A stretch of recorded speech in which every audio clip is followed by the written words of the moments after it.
అచ్చ తెలుగు విద్యార్థితో తెలుగు రాష్ట్రాల first rank నారాయణదే. Bharadwaj గారు నిన్న కమిటీ కుర్రోళ్ళ సినిమాకి నేషనల్ అవార్డ్స్ 2 వచ్చినాయి. అవును. నిన్న ప్రెస్ కాన్ఫరెన్స్ చేశారు. దాంట్లో నిహారిక గారు ఒక మాట మాట్లాడారు. రుద్రవేణ సినిమా మా మొదటి ప్రొడక్షన్, మా నాన్న చేసిన ప్రొడ్యూసర్గా మొదటి సినిమా, దానికి 3 అవార్డులు వచ్చినాయి. నేను మొదటి సినిమా చేశాను, నాకు 2 అవార్డులు వచ్చినాయి, నేషనల్ అవార్డ్స్ అని మాట్లాడారు కొంచెం ఎమోషనల్గా. అవును. ఏంటి సార్ రుద్రవేణకి సంబంధించి అవార్డ్స్ గెలుచుకున్న సినిమా అది, ఆ రోజుల్లో ఎలాంటి ఇంపాక్ట్ క్రియేట్ చేసింది? రుద్రవేణ స్పెషాలిటీ ఏంటి అసలు? రుద్రవీణ సినిమా అంటే 37 ఇయర్స్ 38 ఇయర్స్ అవుతుంది. అవును. అంటే రుద్రవీణ అనేది చిరంజీవి గారు ఆయన సొంత బ్యానర్లో చేయాలి సినిమా అనుకున్నప్పుడు చేసినటువంటి మొదటి సినిమా. ఓకే. బాలచంద్ర గారి డైరెక్షన్లో చేయాలి అని అనుకున్నారు. బాలచంద్ర గారితో చేయటానికి రీజన్ ఏంటంటే తనలోని నటుడిని ఎలివేట్ చేసినటువంటి దర్శకుడిగా బాలచంద్ర గారిని ఆయన చూసేవాడు చిరంజీవి గారు.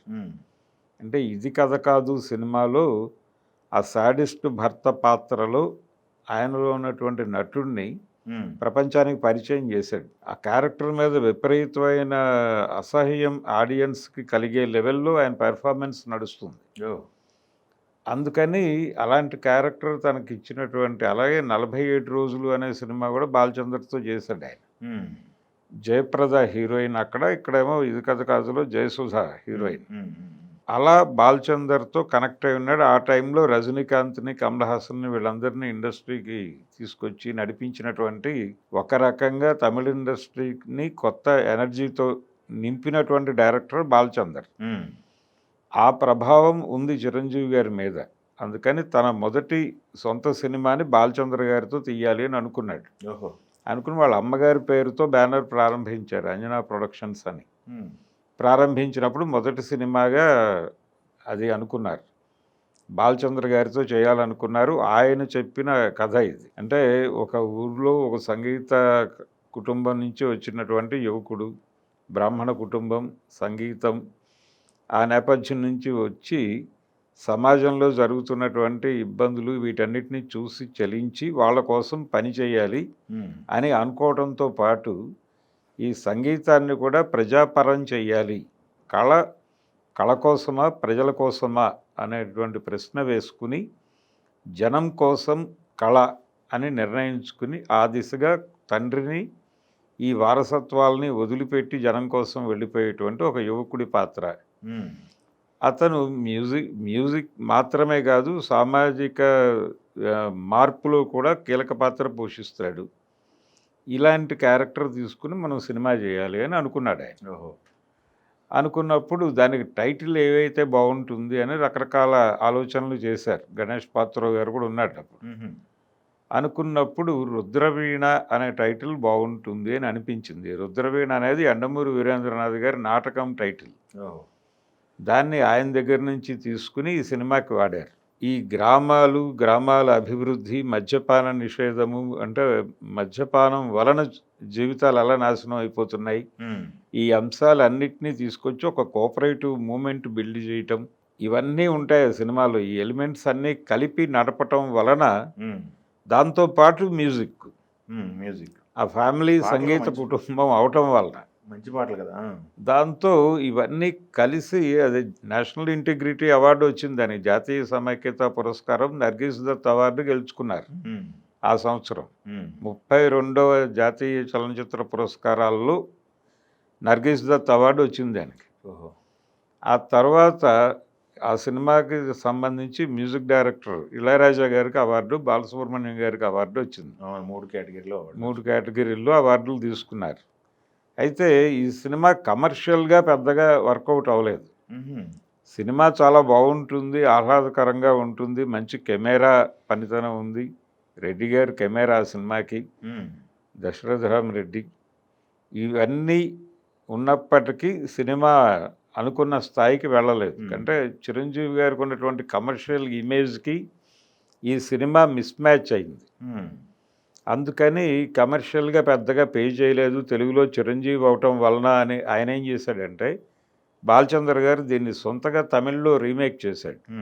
మామూలుగా తమిళ సినిమా తీసి తెలుగులో రీమేక్ చేయటం అనేది ఆయన పద్ధతి. కానీ ఇది అందుకు భిన్నంగా తెలుగులో చిరంజీవితో చేసి తమిళ్ రీమేక్లో కమల్ హాసన్తో చేయించాడు ఆ క్యారెక్టర్. అది ఉన్నాల్ ముడియం తంబి అనే పేరుతో అక్కడ వచ్చింది. నీకు మాత్రమే సాధ్యం తమ్ముడు అని తెలుగు అర్థం. అది కూడా పెద్దగా వర్కౌట్ అవ్వలేదు. అక్కడ కూడా వర్కౌట్ అవ్వలేదు ఆ సబ్జెక్ట్. ఓకే. అలా ఇలాంటి కథతోనే దీనికంటే ముందు జనం మనం అని గుమ్మడి మాదాల రంగారావు, అంటే ఇందులో జమినీ గణేషన్ చిరంజీవి, అంటే తండ్రి పాత్రలో జమినీ గణేషన్ కనిపిస్తాడు. ఆయన శాస్త్రీయ సంగీత కళాకారుడు, ఆయనకి కుల పట్టింపులు ఇవన్నీ చాలా విపరీతంగా ఉంటాయి. ఈయన కళకి కులం లేదు, మనిషికి అంతకంటే కులం లేదు, కులాన్ని బద్దలు కొట్టుకుని బయటికి వెళ్ళాలి అనేటువంటి ఆలోచనతో కొడుకుంటాడు.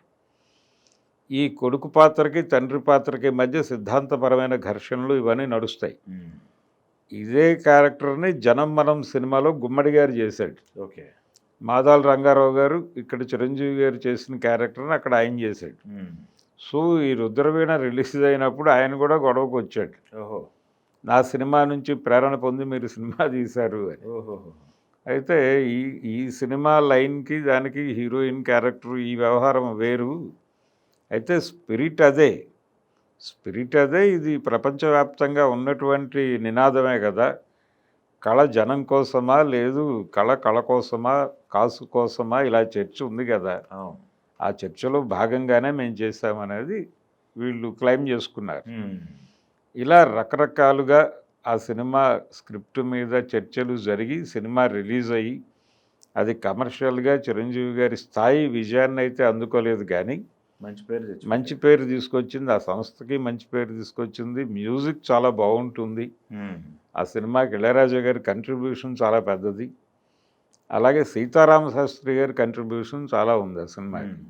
అంటే అప్పటి వరకు ఆత్రేయ గారు తప్ప ఇంకొక రైటర్తో పాటలు రాయించుకోనటువంటి బాలచంద్ర గారు, ఆత్రేయ గారు పూర్తిగా ఇక ఆయన పరిస్థితి బాగాలేదు, ఆయన రాయలేని పరిస్థితి. ఆ టైంలో సీతారామ శాస్త్రిని తీసుకొచ్చి రాయించారు. ఆయన ఆత్రేయ లేని లోటుని పూడ్చాడు ఒక రకంగా. అంటే చాలా పాటలు చాలా ఇంప్రెసివ్గా నడుస్తాయి. అందులో పర్టికులర్గా ఈ కళ కోసమా కాసు కోసమా అనే నినాదాన్ని చాలా బాగా రాసి రక్తి కట్టించాడు సీతారామ శాస్త్రి గారు. అలా సాహిత్యపరంగాను సినిమా బాగుంటుంది, సంగీత పరంగాను బాగుంటుంది. అన్ని రకాల ఈ మధ్యకాలంలో సంగీతం శ్రీనివాసరావు గారు సంగీతం అని పెట్టాడు. అవును.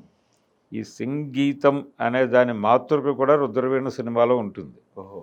సంగీతంలో పాడతారనే అనుకుంటున్నాం ఎన్నాళ్ళు, సంగీతంలో మాటలాడటం అని. ఇందులో పిఎల్ నారాయణ క్యారెక్టర్ అదే. వాడు పాటల్ని మాటలుగా మార్చి పాడుతూ ఉంటాడు. అందుకని సంగీతం సినిమా వచ్చినప్పుడు రుద్రవీణ రెఫరెన్స్ చాలామంది మాట్లాడారు. అందుకని ఆ సినిమా రకరకాలుగా ప్రత్యేకమైనటువంటి సినిమా, ఇప్పటికీ బాగుంటుంది. అది దీనిలో చూస్తుంటే, టీవీలో చూస్తుంటే. ఆ రుద్రవీణ సినిమా నటుడిగా కూడా చిరంజీవి గారికి మంచి పేరు తీసుకొచ్చిన సినిమా అది. నిన్న మాట్లాడింది నాగబాబు గారు మొదటి నిర్మాతగా చేసిన సినిమా అదే. ఆ సినిమా అనుభవం నుంచి ఇది మనం అద్భుతమైన సినిమా తీసాం, కానీ కమర్షియల్గా వర్కౌట్ కాలేదని ఇమ్మీడియట్గా వీళ్ళు త్రినేత్రుడు అని కోదండరామరెడ్డి గారితో కమర్షియల్ సినిమాకి వెళ్ళారు, అంజనా బ్యానర్లో. ఆ సినిమా ఒక అది రీమేక్ సినిమా. అది నజీరుద్దీన్ షా గారి సినిమాని రీమేక్ చేశారు తెలుగులో. అది కమర్షియల్గా వర్కౌట్ అయింది. ఈ సినిమా మాత్రం కమర్షియల్గా ఇబ్బంది పెట్టినప్పటికీ జాతీయ స్థాయిలో పేరు తీసుకొచ్చిన సినిమా. కమిటీ కుర్రోళ్ళు నిజానికి వీళ్ళు కమర్షియల్గా కూడా వర్కౌట్ అయింది. కమర్షియల్గాను వర్కౌట్ అయింది. జాతీయ పురస్కారాలు మేకప్ విభాగంలో ఒకటి, తర్వాత ఉత్తమ ప్రాంతీయ చిత్రంగా ఒక పురస్కారం దక్కింది. సో ఆవిడ తండ్రి గారు కమర్షియల్ విజయం సాధించలేదు, కానీ కూతురు గారు కమర్షియల్ విజయం కూడా సాధించారు. సో నాగబాబు కంటే కూడా బెటర్ ప్రొడ్యూసర్ నేనని చెప్పుకోవచ్చు. Thank you.